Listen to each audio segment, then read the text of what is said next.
and welcome back to Rock Tumbling Weekly. Changes are imminent. Yay! So, for those who are new to the channel, my name is Shannon and I love rocks and gemstones, and rock tumbling is my favorite hobby. This is a weekly video journal that documents all of my rock tumbling projects that I have going on right now. For those who have been watching week to week, big changes are happening now. And this will be my final week in my full-time job. And so this will be, you're not gonna see an episode next week. You're watching this one. And next Tuesday, I'm shifting the days in which I do my tumbler rotations. So there's going to be a missed week. However, if I can get my act together, there'll be something else you'll be watching on that Tuesday. A very special episode. So, also exciting, if you're doing the Worldwide Rock Tumbling Contest 2020 and you've already signed up, they are sending out the rough right now. I've already received mine. Some people are still waiting for theirs. And I'm really excited to get that in a barrel, but I won't be starting that today because I don't have a barrel free. Maybe next week or next episode that you see. So I'm super excited and let's get into it. Let me show you what's in the barrels right now. So this is the yellow jasper after, a couple of weeks at least in course. And it's a super hard, resilient jasper here. So it's going to go in course some more because there's just lots of places that need some more work, some more smoothing. But this is looking super pretty.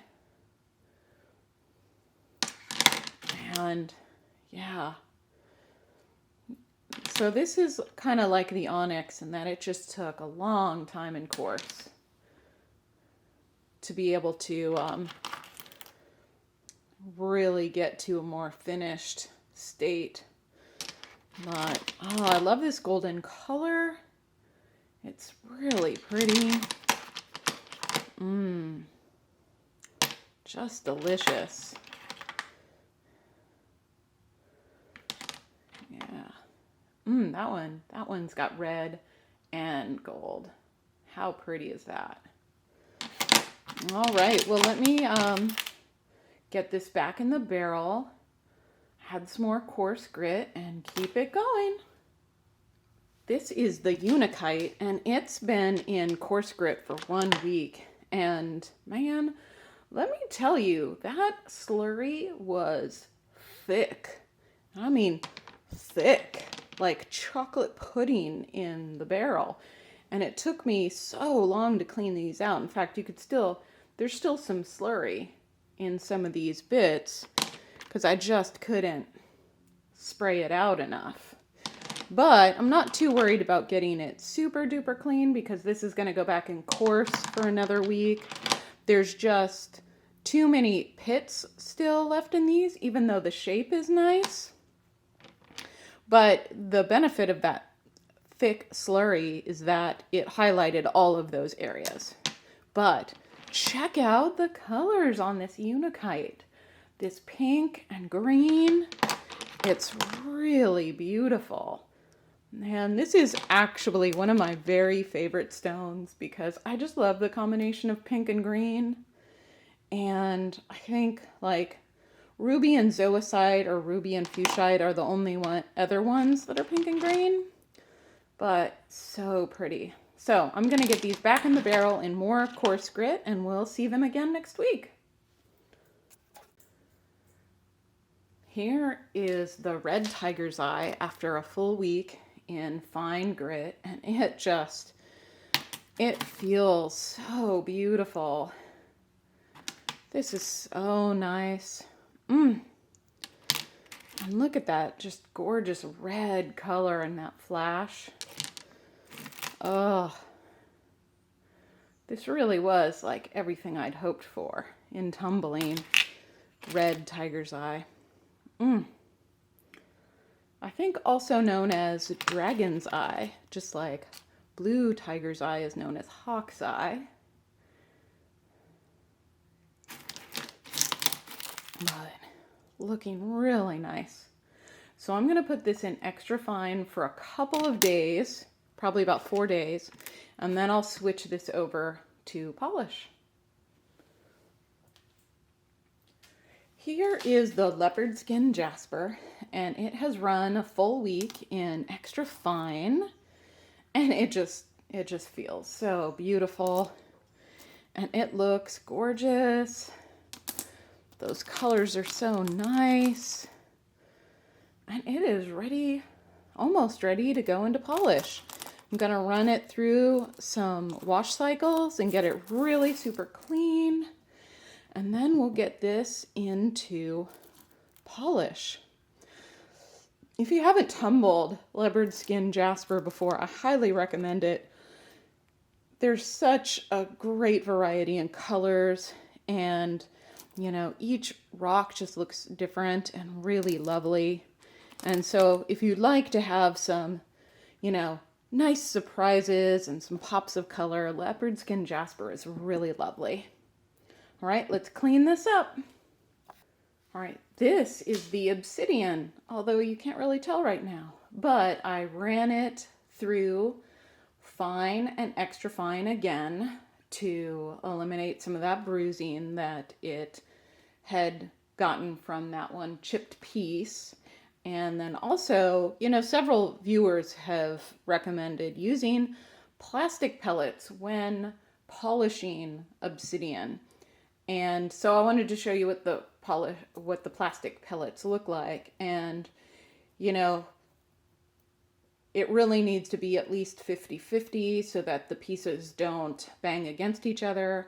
I personally don't recommend using plastic pellets during any of the grit phases because the grit tends to just embed in the plastic pellet rather than grind on the rocks. But for polishing, you're not grinding at all.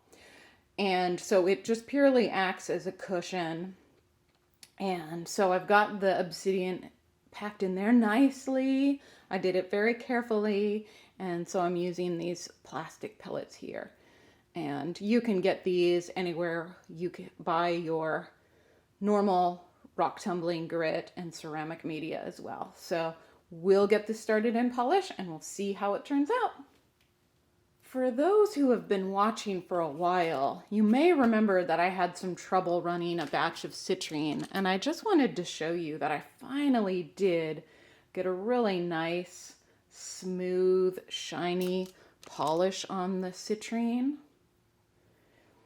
It just took a lot of extra time and care. And this is what I was running in my repair barrel. Every once in a while, you know, I pull out a couple of stones because they're just not ready for the next stage and everything else is. And I put that all together and everything that's the same hardness, and I run it together. So I had some rose quartz and carnelian, some amethyst here, and some fire quartz. And yeah, I ran that all together and I finally did get a really nice end product for the citrine. So I did get more citrine rough. So I'll try that again in the future so that I can get a really clean filming of the process of tumbling citrine. But this is just to show you, don't give up. Don't give up on some of those rocks. Just set them aside and eventually you'll have a barrel full and you can run them all again. Thank you again for joining me this week to look at everything that's in my barrels. And thank you to everyone who has been wishing me well on this new work transition, leaving the full-time day job so that I can spend more time with my kids, spend more time with my rocks, And, you know, again, I'm transitioning the days in which I'll be doing tumbling because I'd really like to move them to a weekday and then reserve some more family time on the weekends. So thanks again for watching. There's going to be another unboxing video this week, so keep an eye out for that. And whether you're experienced or you're brand new, if you're curious about rock tumbling and you'd like to see someone tumble a wide variety of gemstones and show you all of the results, whether they work or whether they don't work, then make sure to hit the subscribe button and you'll see whenever I post a new gemstone video. So thanks, and I'll see you again soon.